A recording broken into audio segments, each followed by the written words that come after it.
des fourneaux à la prison. N'y a-t-il qu'un pas? En tout cas, le jeune cuisinier Mallory Gapsy s'est fait une belle frayeur. Impliqué dans une affaire de bagarre, c'est le tribunal correctionnel de Bruxelles qui a tranché sur son sort, comme l'indiquent nos confrères de Sudinfo. Mallory Gapsy s'est fait connaître auprès du chef Philippe Etchebest. C'est dans l'émission Top Chef qu'il a pu démontrer toute l'étendue de ses talents.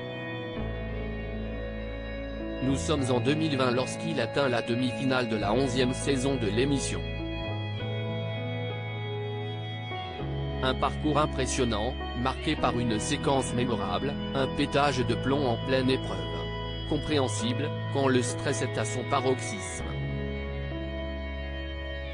Depuis, le public a aussi pu le retrouver dans l'émission Cauchemar en cuisine.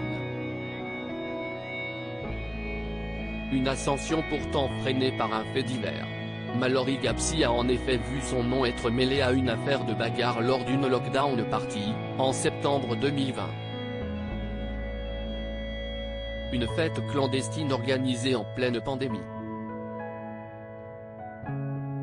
Le jeune homme était alors accusé d'avoir accosté deux personnes qui attendaient une voiture, puis d'avoir participé à une bagarre, au cours de laquelle deux personnes ont reçu des coups. L'une d'elles aurait été assommée et sa mâchoire fracturée. Sur place, des témoins avaient assuré que le jeune homme avait bel et bien porté des coups. Une version formellement démentie par la défense. Mallory Gapsy aurait pu aller en prison. Il s'est en effet rendu à cette lockdown party, c'était une erreur, et il est parti.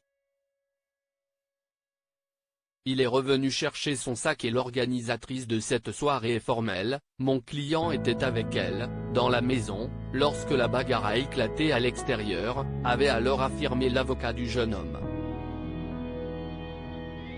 Jugé par le tribunal correctionnel de Bruxelles, Mallory Gapsy encourait jusqu'à 6 mois de prison. La justice belge a finalement rendu son verdict, comme l'indique Sudinfo. Le jeune chef cuisinier a été acquitté, faute de preuves suffisantes. Il peut maintenant se concentrer pleinement sur sa carrière. Son restaurant gastronomique parisien vient d'ailleurs de recevoir sa première étoile guide Michelin.